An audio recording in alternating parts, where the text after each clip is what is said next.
Salutations, viewers. My name is GameDame, and welcome back to one of GameDame Reacts, where we have the gameplay overview trailer for Assassin's Creed Shadows. Now, we've seen a bit of gameplay for this game already, and I have been kind of not skeptic, but like some of the newer Assassin's Creed games that have come out, I have just not enjoyed. But however, this could be different. It actually looks quite cool and kind of going back to the roots a little bit more of what Assassin's Creed is.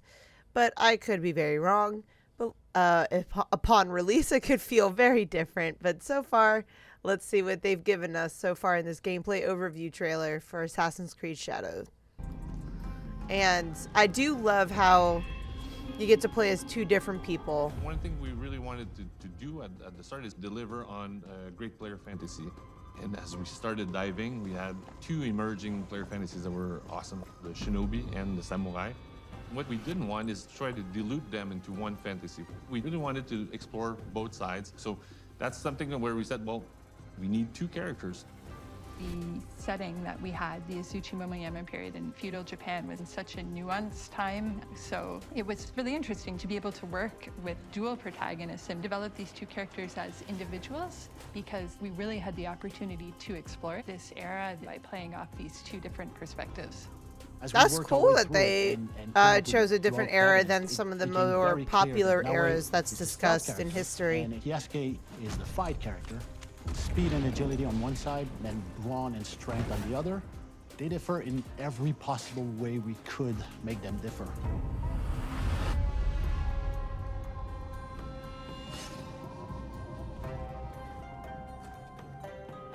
Our Shinobi, Naoe, is the imagined daughter of a legendary Iga Shinobi, Fujibayashi Nagato. And up until this point, she's actually been quite protected from a lot of the horrors of war that have been going on in other parts of Japan. So this is going to be until her first real she started to become a Shinobi. Beyond, and it has a profound impact on her.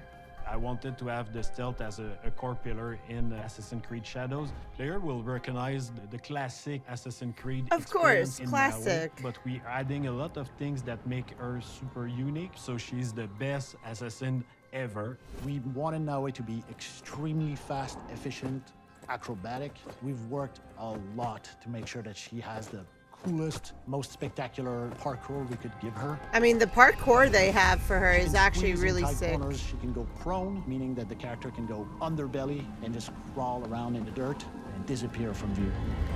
It helps also that she's actually small really herself. To leverage all the light elements that come with our new tech and use it in a core way for our Shinobi fantasy specifically. So what that means, at night, you have to read the environment and hide in the pockets of shadows that are cast naturally in the world. And that affects how NPCs can see you and if they can sense you at all.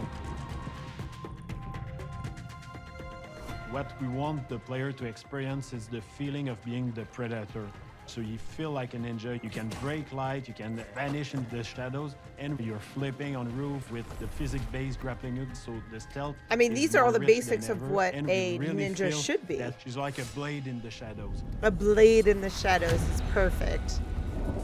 And then you have her boy over here. Is our first historical protagonist in Assassin's Creed.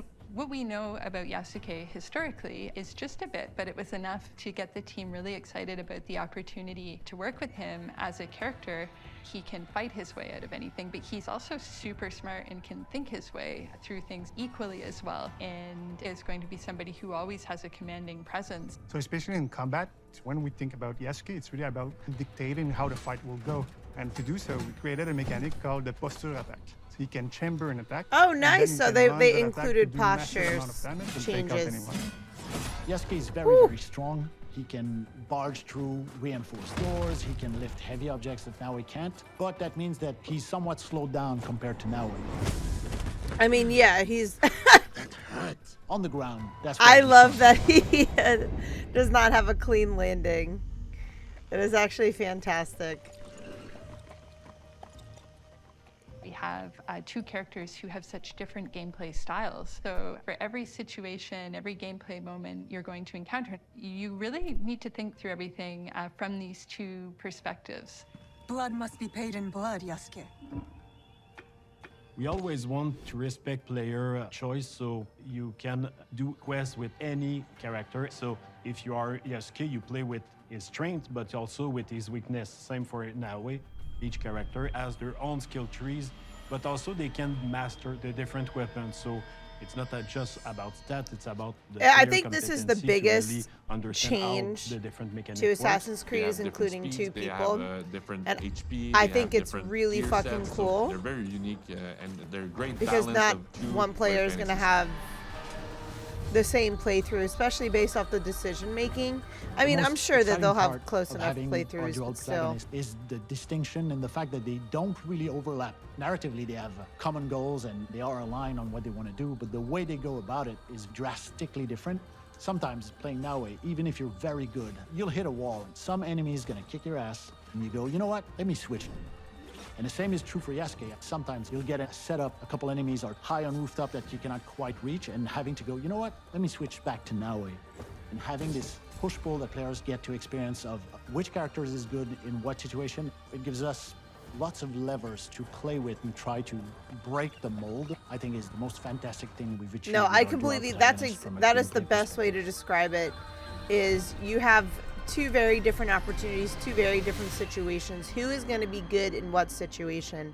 And that's why I love that they brought in two different people, especially one who's a historical figure, into the gaming franchise. This game is coming out November 15th. I'm not going to be playing this right off the bat.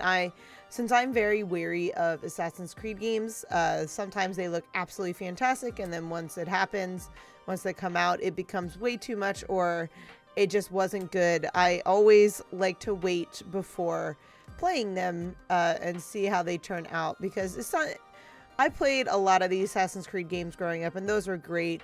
But then it just became like the same thing over again. So this one actually brings in something different that I'm looking forward to. So I'm going to keep my eye close on this one. Let me know in the comments down below what you guys thought of the gameplay overview of Assassin's Creed Shadows. But that is all the time I have for you guys today. Thank you guys so much for watching. I highly appreciate your time as always. But please do not forget to subscribe and follow not only to my YouTube, but to my Twitch. You guys know where my YouTube is at. You can find my Twitch at twitch.tv/thegamedame. Thanks guys, and I'll see you in the next video. Bye-bye.